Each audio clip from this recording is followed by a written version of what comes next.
I'm going to read, this is the good part, and we're going to start with the best part right from the beginning. And so dial in with me. Georgia Code 40.6-46.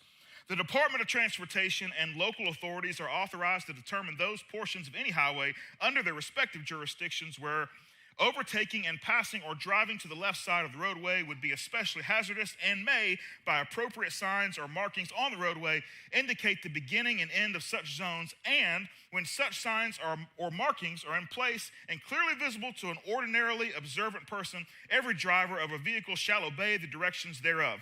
Such no passing zones shall be clearly marked by a solid barrier line placed on the right-hand element of a combination stripe along the center lane line or by a solid double yellow line. Basically what that means, if it's dotted, you can pass. If it's solid, you can't, right? And if they'd asked me, I could have saved them a whole paragraph and a half on this Georgia code, right? If it's dotted, you can pass. If it's solid, you can't. Now here's the problem. Georgia Department of Transportation probably has never been on 16 trying to get to Griffin behind a tractor trailer. You know what I'm saying? They don't even know what that's like. I got somewhere to be, right? I got people to see. I got things going on. And this tractor trailer is driving the speed limit. Who does that on 16 going to Griffin? Nobody but tractor trailers. You know what I'm saying? I don't understand it. There are moments in our lives where we understand the law, right? We look down on the ground and we're driving. If there's a dotted line, it's like, praise the Lord, I'm about to get around you. Now, you know how it works. You know when it's coming. Like if you're familiar with the road, you give yourself a little lead time, you know, because you've gotten up and you've told them, I would like for you to go faster by riding so close they can't see you. And when that didn't work, you know there's a dotted line coming or a passing zone, and so you got to give some space so that by the time the dotted line hits, you are at max speed. You know what I'm saying? Max velocity is happening, and you have whipped it over into the left-hand lane, and you are powering through, and you're like, hey, how you doing, slow sauce? And you go on by, and then you whip it back in the right-hand lane, and you get to where you're going. You know what I'm saying? Now, that works unless your significant other or someone that you care about is sitting in the other seat, and they keep grabbing your arm, telling you to slow down, and that interferes on your Mario Andretti that's happening. You know what I'm saying? And that's no good. Sometimes, though, let's be honest. I get it. We wait for the dotted line to pass. But the truth is, I have been known to pass when it wasn't a dotted line. I know. Here's the problem. Department of Transportation, they don't know how to drive, and neither does the person in front of me. One of us has to be right. You know what I'm saying? 1 out of 3. That's a problem. Department of Transportation has said, hey, here's the deal. We're going to create space to give you some freedom. But then there's going to be some places on the road where we're going to put a solid line. And we want you to see that solid line as a boundary, a place that you should not cross. Now, as I just mentioned, we have the prerogative, the ability to tell the Department of Transportation, you don't know what you're talking about. So we can go. A boundary is a line that marks the limits of an area. It's a dividing line.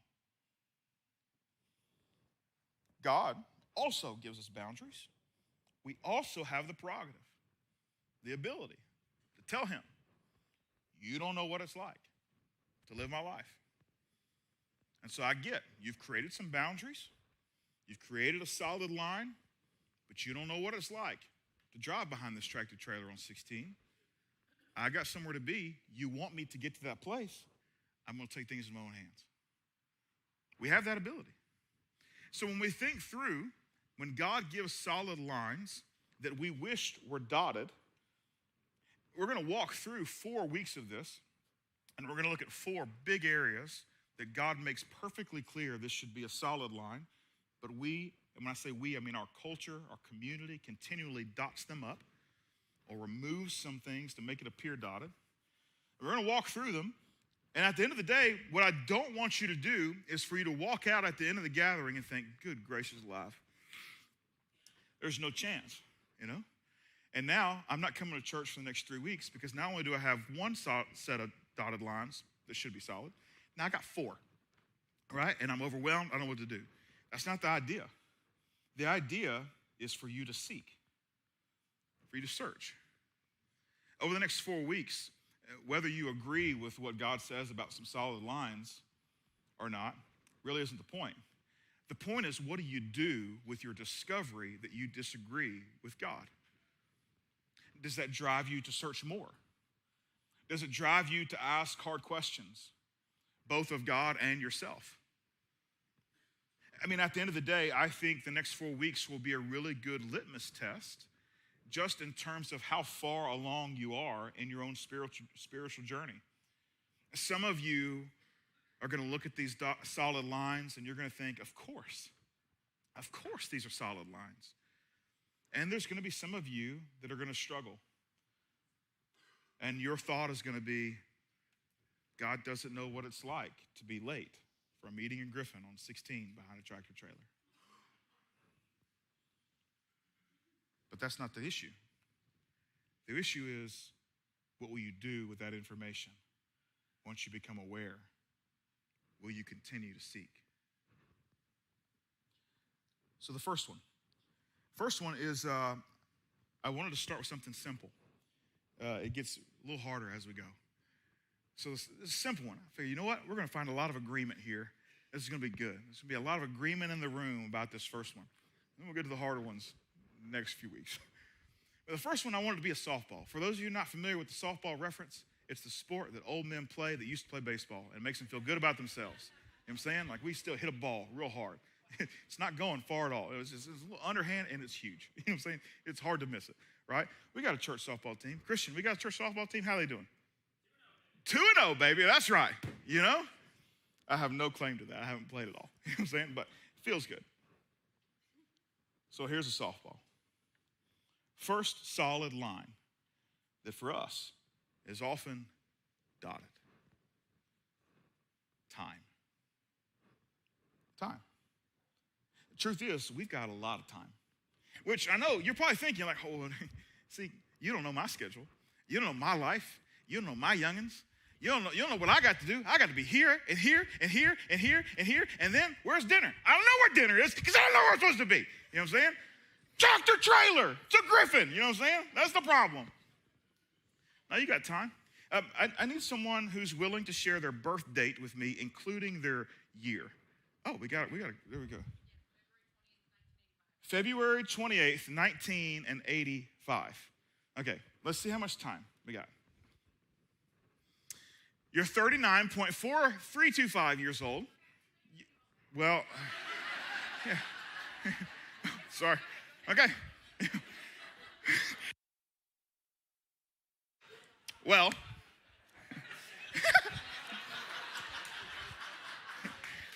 all right, my bad. That's a lot of time. You know what I'm saying? It's a lot of time.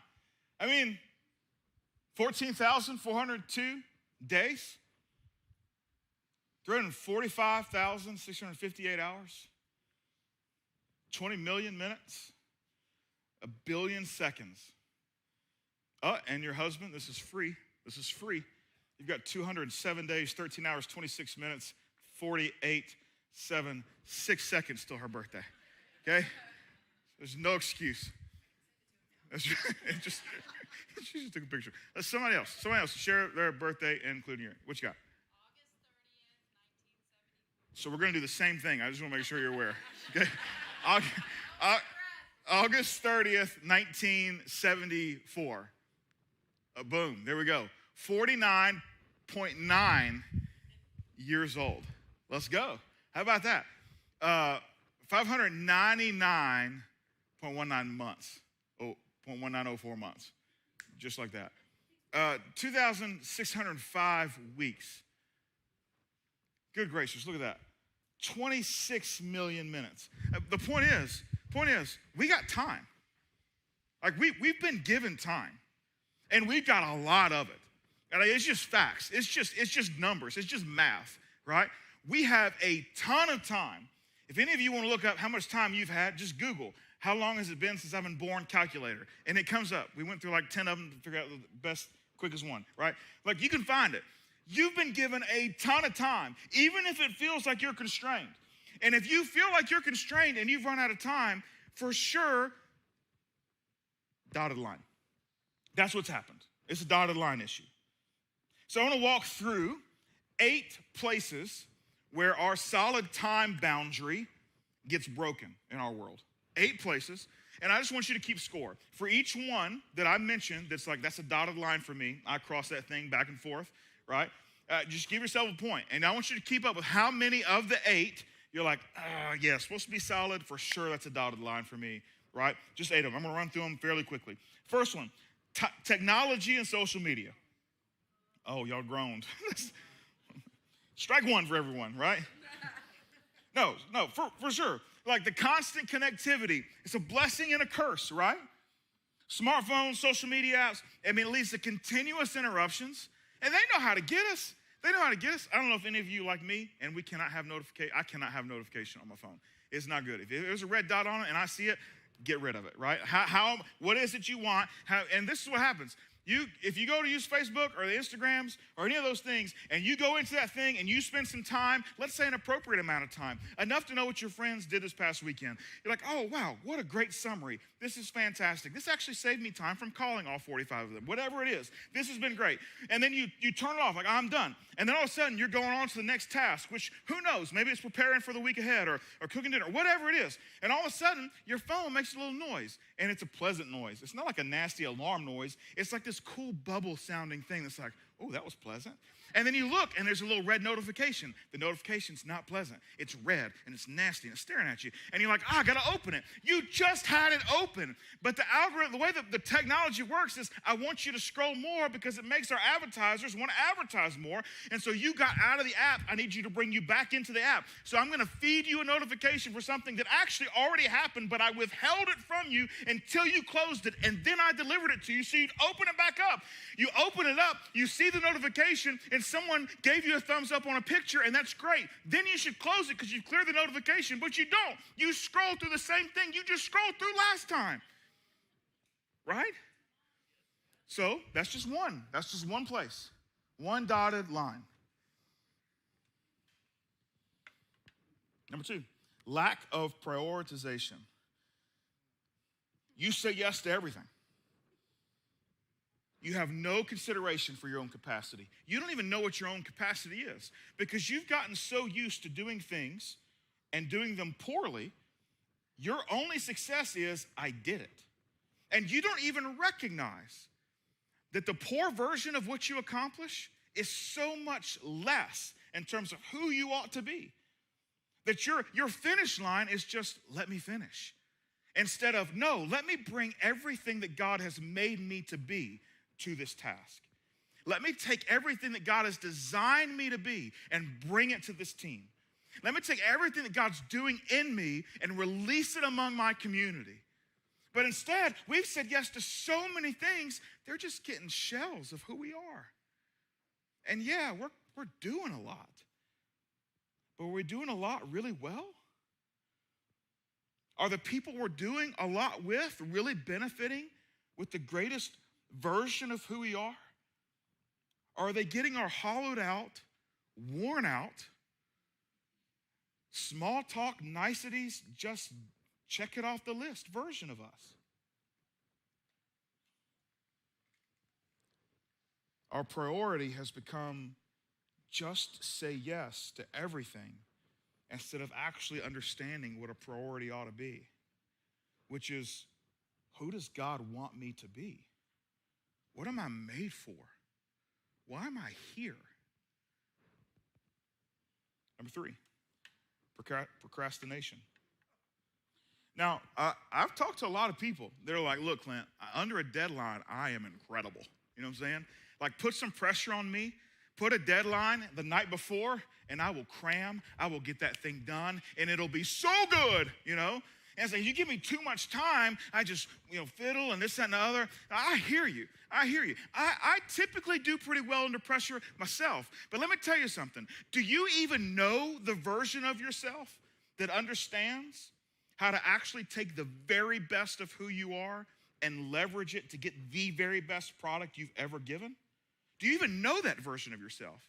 Or were you introduced to this idea because of the way the academics work and college schedules and cramming, and it's just where there's a lot going on at one time, where the only version of yourself you know in terms of delivering has been that what's happened in the academic world or in whatever job you were trying to rise through the corporate ladder, so you took on too much, or you wanted to show off for your boss or make an impression, not show off, but in a good way. And so you just keep taking on things over and over again. You've probably never even experienced or flexed the muscles of what it would be like to unleash your full potential with a well thought out, thorough plan where you were devoted to that idea. And you might try it once and say, I hate this. Well, of course. I mean, most things we try for the first time, it's tough. You got to work at it. You got to work at it. But we have conditioned so many of our incredibly gifted people to say, well, that's the only way they get the best work out of me is if I put it off to the last minute and give myself a deadline. I think lightning can strike once, maybe twice, maybe a dozen times. I'm not so sure that's really who you want to be, though. You just want to be known as the person who makes lightning strike?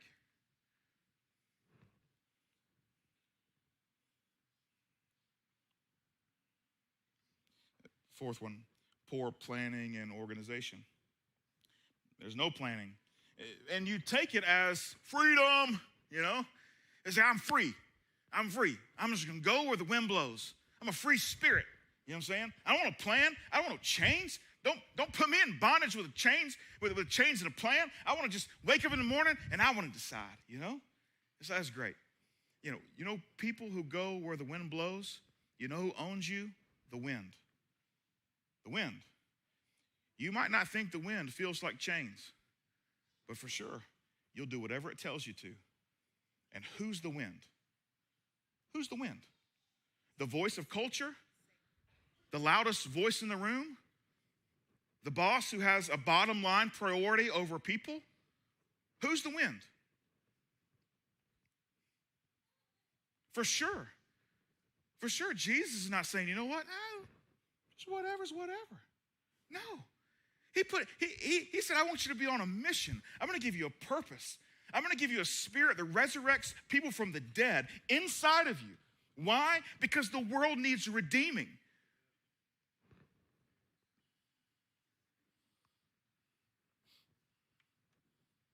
Number 5, work-life imbalance. It's hard not to take things home. I get it. It's hard. It's hard. Let me tell you the truth.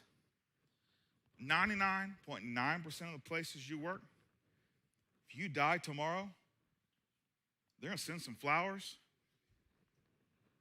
They might show up at the funeral. They might even help you pay for the funeral. But guess what happening on Monday? They're putting up a job listing. And they're asking somebody else to step in.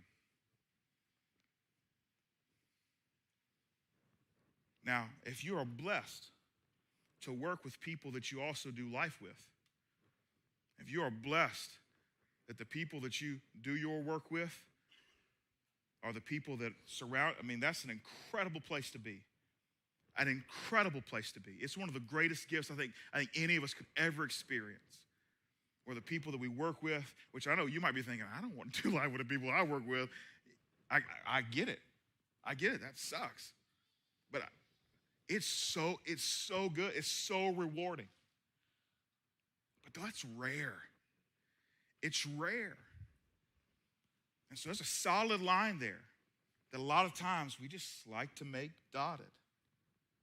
Number 6, interruptions and multitasking. Where we've got priorities, okay, that's fine, but we don't create boundaries that says, hey, I've got to actually get this thing done.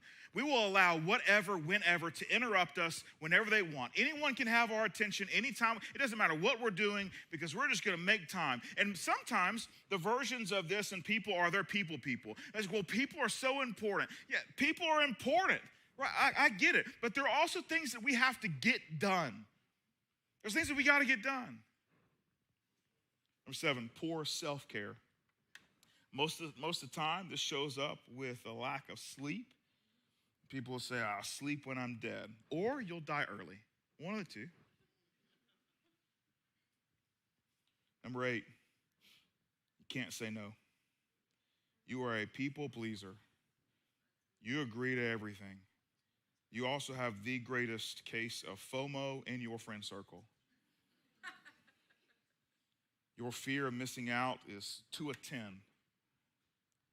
And the social obligations you experience, every single one of them must be attended by you every single time, even when it's not necessary. So you should have a number.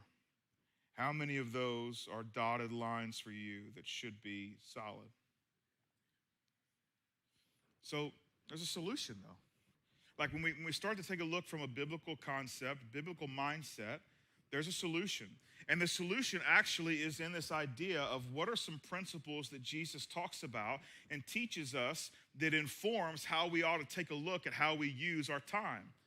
And I think this is really important conversation to have, because I believe, as someone who follows Jesus and have watched him work in my life and other people's lives, that everything is spiritual. Everything is spiritual. Now, I don't want to over-spiritualize it. I don't want to be one of those people that says, hey, if we identify a problem, what we need to do is just pray about it until something happens, right? Because that's a mindset. We're going to pray about it until something happens. And Jesus is sitting there saying, hey, thanks for letting me know what I already knew. That's great. I did ask you to do that. But now you need to do something, right? Like, go do something. I've empowered you, again, with the very Spirit of God to actually do good in the world. So you praying about it and reminding me something you told me yesterday, that's fine. But if I've given you the opportunity to do good or do something about the problem you're experiencing and you're just reminding me about it, I'm trying to remind you I've given you the opportunity to do something about it. So go do it. But we will over-spiritualize something. I'm just going to pray until God does the work. And God's saying, I've done the work. I've built you for this moment to go do something about it. I've been working on this for however much time you've got on that little counter. God's been already preparing you for the season of life that you're in. He's like, you are ready to do this. Go do it. That being said, the author of Romans says this about this struggle. Those who live according to the flesh have their minds set on what the flesh desires. But those who live in accordance with the Spirit have their minds set on what the Spirit desires. The mind governed by the flesh is death, but the mind governed by the Spirit is life and peace. He introduces this incredible discussion about flesh and spirit. And it's important that we understand this because the mindset and how we handle all of our solid or dotted lines is about where are we coming from? Are we coming from an aspect of flesh or spirit? And the reason he wants to make sure that we understand this distinction is because it's universal. It doesn't matter if you're an agnostic, if you're an atheist, or you're a fully devoted follower of Jesus. Every single one of us have something inside of us that says, there's something else beyond just me. Like there's something. I don't know if it's a big cosmic universe thing or if it's just like this. There's like something else. It's not just matter. It's not just matter that we're made of and that's all there is to it, right? There's something else out there. Maybe it's a God, maybe it's not. Maybe it's just this really cool light green power that sits on the far edges of our universe. I don't know what it is, but there's something else bigger than just humanity. Or maybe you're someone who says, no, I'm a fully devoted follower of Jesus. I believe that there's one God and that he has a son named Jesus, right? And maybe that's how you connect it. But either way, there's this battle inside of us, flesh and spirit. And when we look at the spirit side of things, it's got a nature. The spirit is about the immaterial. And again, this is universal. It's tied to our eternal existence. And maybe even the question is there life after death? I feel like maybe there should be, or I hope there is, or maybe you have a really good answer for that. Like, no, I absolutely believe this is what the Bible says about life after death. Our flesh, however, is physical. And it's tied just to this existence. The only thing our flesh can do is figure out what's happening here and now in this moment, and maybe we can make some plans for the future, but when we stop breathing, our fleshly existence stops. It's done. It's over. And so the nature of the two are completely different. One continues after we breathe, even if we don't know what it is, and the other one, as soon as we stop breathing, comes to an end. The focus is different. The flesh is about temporary and things that we experience in this world. The spirit seeks something bigger than ourselves. As a follower of Jesus, we would say we want to fulfill God's desire for us. The church planter, Paul, he says this about this reality of mindset and how we should approach our time. Ephesians 5 says this, so then be careful how you walk, not as unwise men, but as wise, making the most of your time, because the days are evil. And when he says be careful, what he's saying is you need to be aware. Like, make sure that you're aware. As you're walking through your time, whatever time you've got, do you know? Like, do you understand what's happening around you? Have you processed the reality of the time that you're in? You know, sometimes we walk around in a fog, or maybe it's like a survivor mentality. We just got to make it to fill in the blank, right? We're in a terrible season. It's like, if I could just get to this paycheck, if I could just get to this next quarter, if I could just get to this job, if I could just get here, and all the time between where you're at now and that one thing happening, it's just like whatever I can do to survive. And that's the only thing you think about, is just survive. You know, there's a difference between enjoying time and making the most of your time out of guilt and making the most of your time out of joy. This is the mindset I'm talking about, and I think this is why it's important for you to recognize when we talk about solid lines that are dotted in our lives.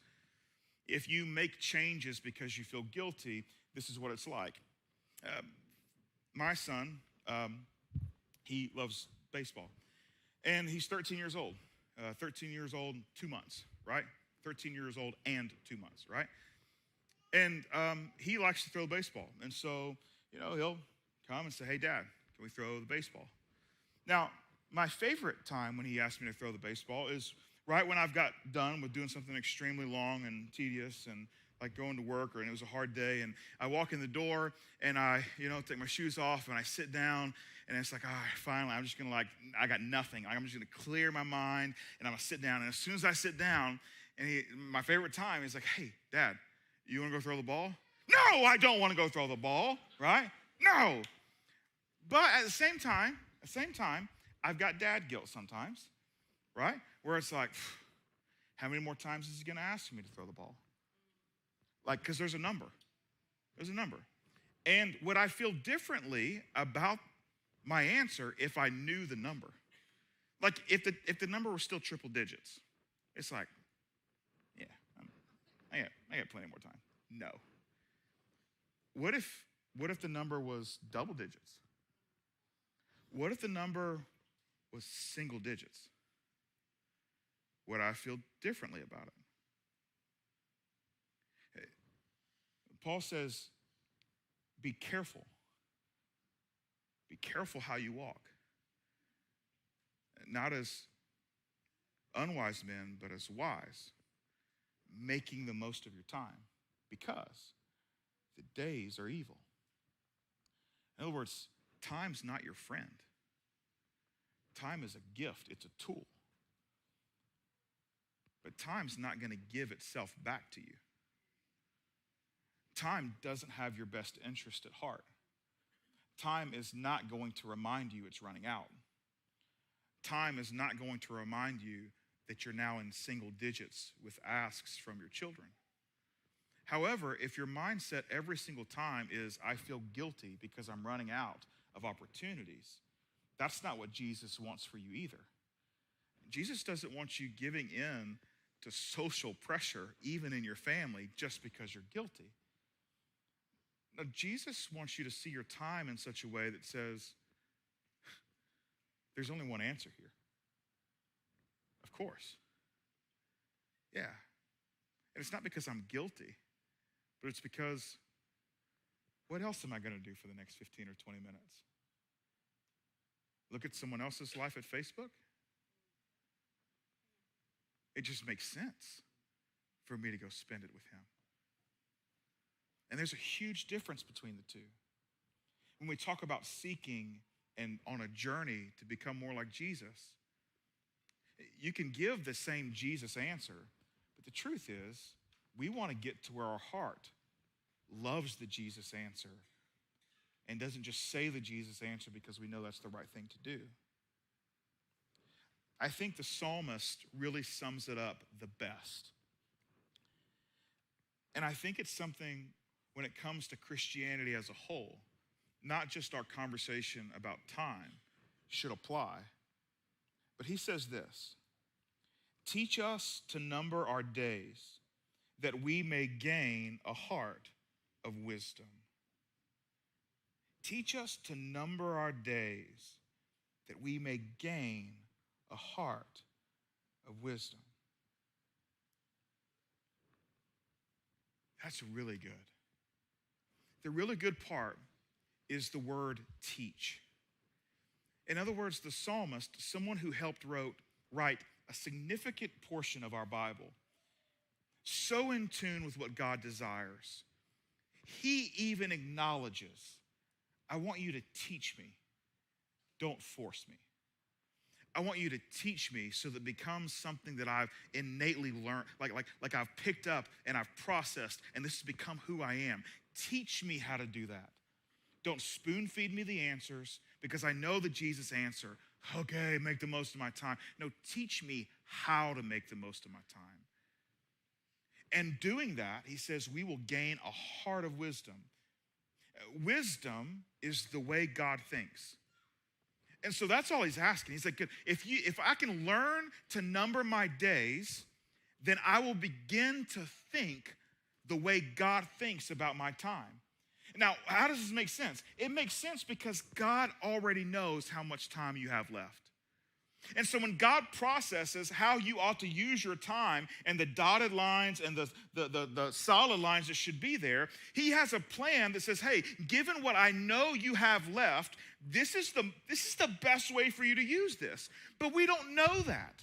We have no idea how much time we have left. We don't know. All we see is a clock that counts up, processing how much is already passed. He doesn't see it that way. He sees both the clock that's ticking up and the clock that's ticking down. And he processes his will for our life with that knowledge because he already has numbered your days.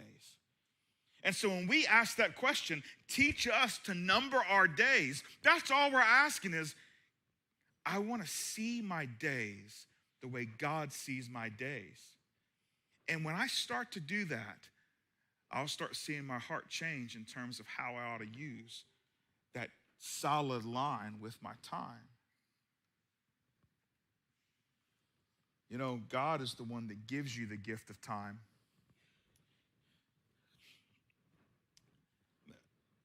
My dad's a big golfer. He used to be terrible, but now he kicks my tail every time we play. And it's because he plays golf too much. But don't tell him I said that. He's probably watching. Dad, it's gotten a little out of hand. You know what I'm saying? It's like once a week, you know what I'm saying? And he hits, he's such a boring golfer. He hits at 265 yards, which is not a lot, right? I hit that further in the woods, you know what I'm saying? But he hits it straight down the middle every time, which is the most boring way to play golf. Down the middle, 260, I would rather hit it 330 in the woods and look for it for an hour. You know what I'm saying? That's way more fun, you know what I'm saying? But he just right down the middle, and then he takes a little wedge, and he puts it up around the green, and he chips it close, and he puts it in, and he's a par, you know? Anyway, let's pretend for a second that this Christmas I buy my dad a new golf club, which won't happen because he buys what he wants for golf and he beats us all to the store. But let's just pretend for a second that I figure out that my dad wants this new driver, right? That's going to let him hit the ball 3 yards further, and for sure he needs it. 268 is so much better than 265. So I'm going to buy him this driver, and I'm going to give it to him. And I set up like a hidden camera so I can see his reaction because I know this is what he wants. And it's sitting there, and all of a sudden he's opening it. And let's pretend it's not in a box that looks like a driver, so he doesn't know what it is. But let's pretend for a second. And he's unwrapping this box, and he pulls it out. And he's like, this is just what I was looking for, right? And he's so excited about it. I'm like, yes, I'm the greatest child. You know what I'm saying? I don't know, siblings, take note. Yes, you're right. I'm the oldest, and I also happen to be the favorite. That's it. And then just let everybody know. Now let's pretend I'm like, Dad, I want to see you hit this thing. You know what I'm saying? Because you're a little boring. This is new technology. You know what I'm saying? We're about to take you light years into the future. You'll be hitting bombs, hitting seeds. You know what I'm saying? That's what he's going to do. And so let's say we go play golf. And we're warming up on the range, and he is smoking that bad boy. He's a pew, pew, pew. And then all of a sudden, let's just say this rando guy shows up. He doesn't know him. I don't know him. Rando guy shows up, and he's hitting some ball. And all of a sudden, my dad's like, hey, dude, I got this new driver. You want to play with it? And at first I'd be like, oh, he means like hit it on the range. Like he's like, oh, try this out. And I'm like, okay. And so the guy's like, he's like, oh, I love this. This is so great. Who got? He's like, oh, my son got it for me. He's like, yeah. And he's like, okay. It's like, all right, Dad, it's our tea time. It's our tea time. And we start walking on. I said, Dad, that guy's got your driver. And he's like, oh yeah, I'm gonna let him use it. I said, excuse me? You're gonna let him use it? But I bought the driver for you. He's like, yeah, it's fine. It's fine. I got another one. That's what happens when we take God's gift of time, we turn it into dotted lines, and we're like, yeah, we'll just give this to whoever and whatever. And he's looking at us like, hold on, no, I gave this to you to use for a very specific purpose. And I have a plan for who you're supposed to be. And I have a plan for how your life is supposed to orient itself. And you're giving this thing away to whoever, whenever, not even for a purpose. Like I get if the guy on the driving range was poor and didn't have a driver, right? And he's like, oh, but Clint, this little kid didn't have a driver. We should, like, okay, fine. Jesus would probably give him a driver, right? But it wasn't even a purpose, just a random guy, you know? It's the same thing with our time. When there's no purpose, it's just like, whatever. We got this incredible gift. We don't see it as an incredible gift. We just give it to whatever. That's where we're at.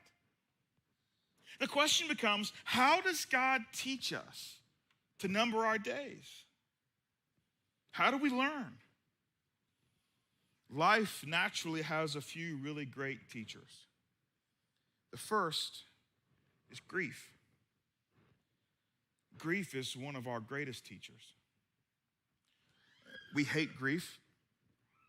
We don't like it because we know that grief is preceded by loss. And in that moment, it's like, I can live without this. I don't want to feel like this. But it's an incredible teacher. It's an incredible teacher that awakens us to the reality of, that's right, there's only so much time. We don't have a lot. Grief's a great teacher. So are long-term accomplishments. Now, this is hard for us because we're such an instant gratification culture. My son is a catcher. And so there's a couple guys on social media that we follow and we'll watch. And one of our favorites is a guy named Coach Bougie. And he's a Christian, which is also rare to find in these influencers that are in the athletic world. But he specifically coaches catchers. And so we've subscribed to some of his content and we take a look at it. And he's a pretty funny guy and he's been around a little bit. And so he knows what he's talking about. And one of the things that he talks about in his videos where he's talking to young athletes is this phrase. And I'm sure he didn't create it, but he's just the first person I've heard use it. And he uses it a lot. And this is what he says over and over again. He says, you need to do a little, a lot, as opposed to a lot, a little, right? And so the idea he's trying to get like these 12, 13, 14-year-olds to understand is every single day you've got to put in a little work, right? Like every single day you got to do something to get yourself a little bit better. Just every single day, whether it's 15 minutes, 20 minutes, 30 minutes, every day, just a little bit, whether it's arm care, whatever it is. Like you've got to do just a little bit. You don't have to do a lot, just a little bit. As opposed to, you know, when Emerson decides he wants to try out for the high school team, if he's done absolutely no work at all, and the week before tryouts, he's like, hey, Dad, can we go to the batting cages? And we spend 24 hours a day, 7 days a week in the batting cages. That's not going to fix a swing that's broke. You know what I'm saying? It doesn't matter. It's too late a week out. But the principle is we want to do a little, a lot. And so that we can look back over our time and see, man, we've made so much progress. Long-term accomplishments, lets us understand just how important those small little moments are. Third greatest teacher is purpose in life. When you realize why you were put on this earth, it changes everything. It changes everything. It's my hope and desire for every single one of you to find it. And if you haven't found it, it's my hope that the realization that you're not quite sure yet would also be a really great teacher of how maybe you ought to invest some of your time intentionally to figuring out, if I don't know why I was put here, maybe I should do something on purpose to help me discover that why. And if you already know why, well, then it's one of the greatest joys of your life to already put the time in to what you already know you're supposed to be doing. Either way, it's a win-win. Because I do not think for one single solitary second God wants to hide your purpose from you. If you seek it, you will find it. Because God's desire for you is to sit and live in that purpose. Because he wants to leverage who you are for his kingdom and his glory. And the journey along the way will be the most satisfying life you've ever experienced. Let's take a look at our 8 should-be solid lines for your time list. I want you to remember your number. Maybe you need to take a picture. If you follow us on social media, as soon as this gathering lets out, we're going to post this list just to help facilitate some conversations if conversations are needed. And what our hope and desire is that you would feel safe with your significant other or a good friend of yours just to say, hey, there's a couple dotted lines in my life that I think probably ought to be solid. And maybe I need a little help with that. Now, I will warn you, let's say, for example, that it's a social media thing, right? This is how we don't want it to go. Let's say, just for example, let's say your wife, or let's just say wife. I'll just use for example. Let's say my wife came to me and said, you know what?